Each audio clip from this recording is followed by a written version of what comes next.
Welcome to my YouTube channel study time. हम पढ़ रहे हैं अलंकार।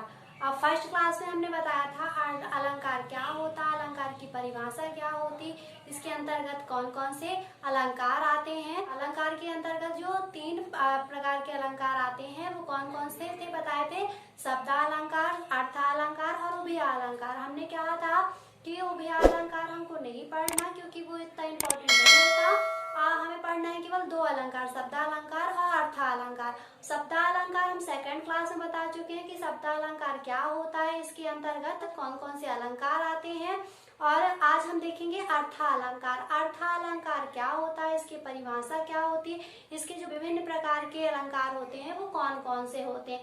अगर फर्स्ट या सेकंड क्लास आपने अलंकार की नहीं ली तो प्ले लिस्ट जाके ले लीजिए। और अर्थालंकार होता क्या है, जैसे नाम से स्पष्ट हो रहा है अर्थालंकार। अर्थ क्या होता है, अर्थ के द्वारा पद अलंकृत होते हैं। ठीक है, क्या होता है अर्थालंकार में, अर्थ के द्वारा पद अलंकृत किए जाते हैं, उसको ही बोलते हैं हम अर्थालंकार। परिभाषा देखो इसकी, अर्थालंकार में अर्थ के द्वारा पद अलंकृत किए जाते हैं। क्या होते हैं इसमें, पद अलंकृत होते हैं। हम देखेंगे जो विभिन्न प्रकार के इसमें अलंकार होते हैं वो देखते हैं कौन कौन से। इसमें निम्न अलंकार आते हैं। कौन कौन से हैं देखते हैं। फर्स्ट है उपमा अलंकार, सेकंड उत्प्रेक्षा अलंकार,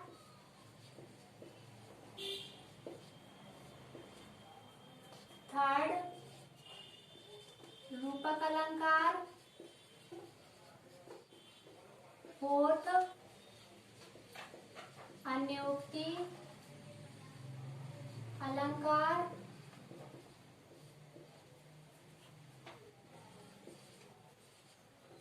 वक्रोक्ति अलंकार,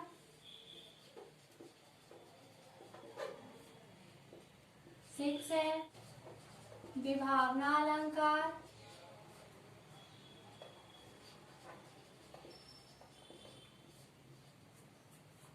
सेवेंथ है भ्रांतिमान अलंकार,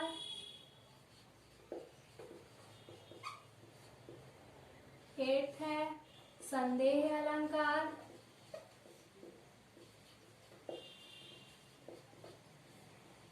नाइन्थ है विशेषोक्ति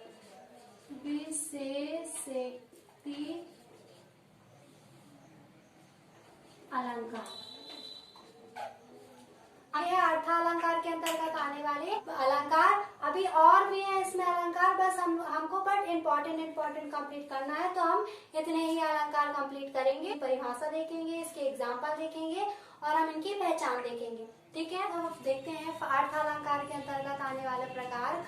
फर्स्ट है उपमा अलंकार। उपमा अलंकार में क्या होता है, ये बात हम बार बार बोल रहे हैं, फर्स्ट क्लास में भी बोली थी, सेकंड में भी बोली थी और अब भी बोल रहे हैं कि हमें जो इसके प्रकार हैं हमें उसकी परिभाषा नहीं लर्न हो रही है तो कोई बात नहीं, हमें उसको नहीं देखना, केवल हमें पहचान कंप्लीट करनी है। पहचान को अच्छे से दिमाग में बैठा लेना, वो गलत नहीं होनी चाहिए क्योंकि अलंकार में पहचान ही इम्पोर्टेंट होती है। अगर पहचान आ रहे तो सारे आप अलंकार सही करोगे। अलंकार फर्स्ट है उपमा अलंकार। इसकी परिभाषा है, इसके अंतर्गत उपमेय के उपमान से तुलना की जाती है। क्या होता है, तुलना की जाती है। और हमने जैसे बताया भी कि पहचान बहुत इम्पोर्टेंट होती है। तो ये देखो, ये है पहचान इनकी। अगर हमें कहीं भी ये वाले शब्द मिल रहे हैं अलंकार में, सम, सा, सी, शे, तुल्य, जिमि, तिमि, ज्यों, त्यों, सरिस, सरिक, एवं, सदृश और समान, अगर ये शब्द हमें मिल रहे हैं कहीं पे तो डेफिनेटली वो क्या होगा। अगर हमें उपमेय उपमान की तुलना समझ में नहीं समझ में आ रहा कि हमें क्या करना है तो ये शब्द बस कंप्लीट कर लो, ये शब्द बस लर्न कर लो कि ये शब्द अगर आ जाते हैं तो वहाँ क्या होगा, डेफिनेटली उपमा अलंकार होगा ही होगा। अभी हम फॉर एग्जांपल बताएंगे फिर उससे और ज्यादा क्लियर हो जाएगा कि कैसे। जैसे एग्जांपल देखो, फर्स्ट पीपल, पात, सरिस, मन, डोला। अब नहीं समझ में आ रहा कि उपमा की किसकी तुलना की जा रही है, उपमेय की, उपमान की, क्या हो रहा है। तो अभी हमने पहचान बताई थी, पहचान क्या था, ये आ गया सरिस, सरिस था उसमें, सरिस की पहचान बताई थी। अब इस लाइन में क्या दिख रहा है, सरिस। अब ये पहचान कंप्लीट है तो डेफिनेटली आप बोल दोगे कि उपमा अलंकार है। तो पहचान कंप्लीट कर लेना। सेकंड देखो, खेल रहा ज्यों लहरों में, आ गया ज्यों, आ गया ज्यों त्यों जिमी तिमी ये बता रहे थे, तो आ गया यहाँ सरिस आ गया, यहाँ ज्यों आ गया। पहचान समझ में आ रही। थर्ड देखो, सजल नीरद शी कांति ही। देखो इसमें सी आ गया, समझ में आ रही है पहचान कितनी इंपॉर्टेंट है। तो इससे पहचान कंप्लीट हो जाएंगी तो अलंकार डेफिनेटली कंप्लीट हो जाएंगे। सेकंड है उत्प्रेक्षा अलंकार। उपमा अलंकार में क्या बताया था, उपमेय उपमान की तुलना होती है और उत्प्रेक्षा अलंकार में उपमेय उपमान की संभावना की जाती है। परिभाषा देखो, इसके अंतर्गत उपमेय की उपमान में संभावना की जाती है। ठीक है, ये परिभाषा हो गई। अब पहचान देखो, सबसे इम्पोर्टेंट, जानो जनु जनहु, मानो मनु मनहु, ये चीजें अगर कंप्लीट है तो उत्प्रेक्षा अलंकार रॉन्ग नहीं होगा। ये 4-5 वर्ड है, केवल उनको भी कंप्लीट करना है बस। जानो, इसको लर्न ही कर लो, जानो जनु जनहु, मानो मनु मनहु। फॉर एग्जाम्पल देखो, फूलों कांस सकल मही छाई, जानो वर्षा ऋतु प्रकट बुढ़ाई। ठीक है, अभी हमने पहचान क्या बताई थी, जानो जनु, मानो मनो मनु। तो ये आ गया जनु, आ गया। पहचान समझ में आ रही है कि पहचान कितनी इंपॉर्टेंट है।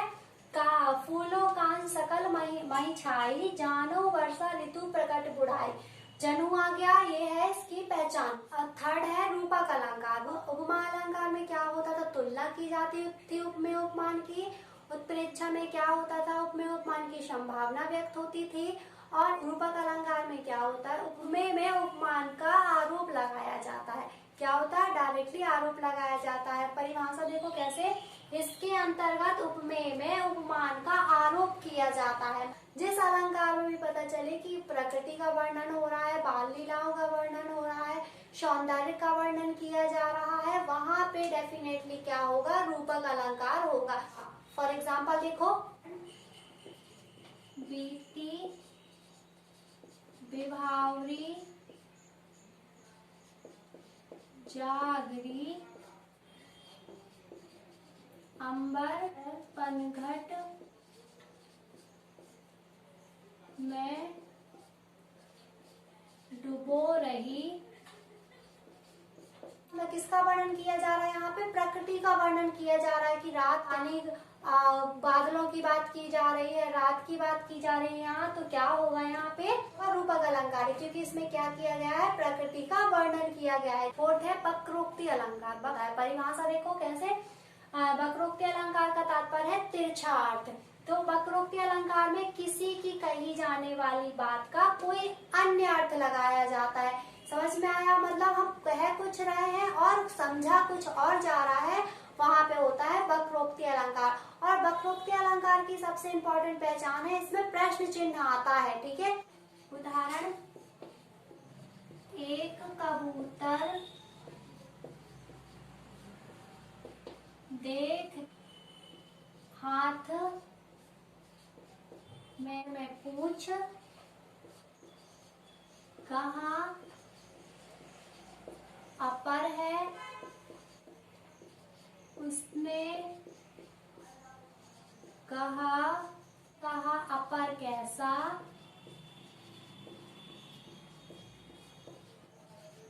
वह उड़ गया सपर है। क्या था, एक कबूतर देख हाथ में पूछ, कहाँ अपर है। क्वेश्चन मार्क सबसे पहले तो आपको दिख गया क्वेश्चन मार्क। क्वेश्चन मार्क कौन से अलंकार में आता है? वक्रोक्ति अलंकार में, तो डेफिनेटली ये वक्रोक्ति अलंकार होगा।